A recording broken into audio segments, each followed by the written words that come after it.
गेल्या काही वर्षांमध्ये नक्षलवाद्यांनी एकट्या गडचिरोली जिल्ह्यात 400हून अधिक आदिवासींची हत्या केली आहे। एरवी नक्षलवाद्यांच्या मानवाधिकाराबाबत आवाज उठवणारे कार्यकर्ते नक्षलवाद्यांनी हत्या केलेल्या या आदिवासींबद्दल आवाज का उठवत नाहीत असा प्रश्न देखील आता विचारला जातोय।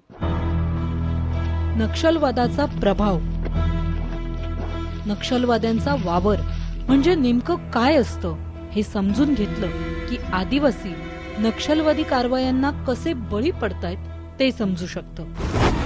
स्वतःच्या कारवायांचं अस्तित्व दाखवण्यासाठी नक्षलवादी गावागावातल्या सुनसान रस्त्यांवर अशी पोस्टर्स झळकवतात। कधी सरकारचा निषेध करणारी, तर कधी अटकेत असलेल्या नक्षलवाद्यांच्या सुटकेची मागणी करणारी, तर कधी बंद जाहीर करणारी। नक्षलवाद्यांनी गावात टाकलेली पत्रकं उचलायची हिम्मत कुणीच करत नाही। अशी पत्रकं जमा करत आम्ही अनेक गावं फिरलो। इथल्या आदिवासींची रोजीरोटी आहे ती बांबू आणि तेंदूवर। याशिवाय वनोपज वस्तू गोळा करण्याचं एक साधन त्यांच्याकडे आहे। पण गरिबी, अज्ञान यामुळे स्वतःचे हक्क, अधिकार याबद्दलची पोच बहुतांशी आदिवासींमध्ये नाहीये। त्यासाठीचा लढा देणं तर खूप दूरची गोष्ट। जीव जगवणं हाच त्यांच्यासाठी जगण्याचा अर्थ। आदिवासींचं जगणं या पलीकडे गेलं तर नक्षलवाद्यांचं अस्तित्वच धोक्यात येईल। आणि म्हणूनच त्यांच्या आड येणाऱ्या प्रत्येकाला ते संपवून टाकतायत। नक्षलवाद्यांचा बालेकिल्ला सिरोंचा तालुका, इथं नंदीगावमध्ये सुरेश आलमला नक्षलवाद्यांनी हाल हाल करून मारून टाकलं। 15 दिवसांनी सोडतो म्हणून नेले। कोण आलेलं न्यायला? नक्षलवादी बंदूक होती? हो। किती जण आलेले न्यायला? बचटूर वाचराले 20-30 जण। कधी सकाळी नेलं, दुपारी, रात्री नेले 9 वाजता। आणि काय सांगितलं? कोणाला नको सांगा, रिपोर्ट वगैरे नको द्या म्हणे, 15 दिवसांनी आणून सोडून देतो म्हणे तुमच्या वगैरे। नेले मग बुधवारी नेले रात्रीला, शुक्रवारी आणले इथं आणले, ठेवले, मग रोडकडे नेले। तसं केलं। तुम्हाला बोलावलं की गावातल्या लोकांना बोलावून सांगितलं? गावातल्या लोकांना बोलवलं। आणि काय सांगितलं? तुम्हाला काय सांगितलं त्यांनी? नाही। तुम्ही त्यांना काय सांगितलं? मारू नका वगैरे असं? हो म्हटलं होतं, सोडा म्हणलं तर माफी नाही करत म्हणे। सुरेशची मोठी मुलगी रंजना 20 वर्षांची आहे।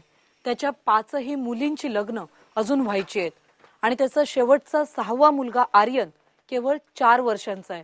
त्याचं सगळं शिक्षण देखील अजून बाकी आहे।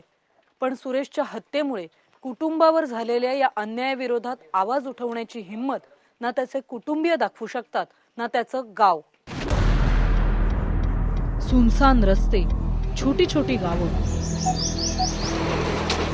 दूरदूरचं अंतर आणि जिल्ह्याचा 60% भाग घनदाट जंगलमय।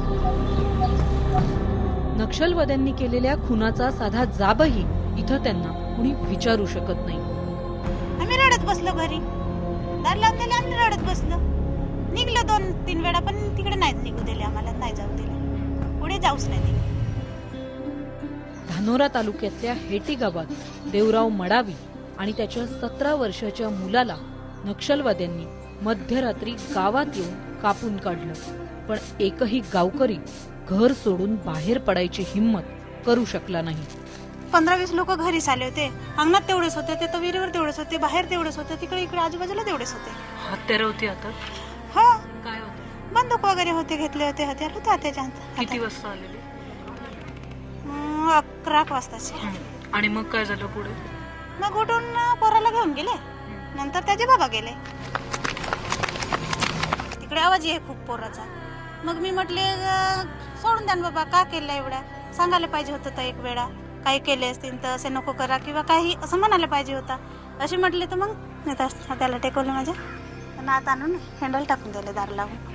ते निघून गेले नाही का, तेव्हा दार काढले आपण असे। मग तुम्ही बघितलं काय? तेव्हा मग निघून पाहिले तर तिकडे पडून होते, इकडे पडून होते. आम्हीच भेलो मग पाहणारे लोक.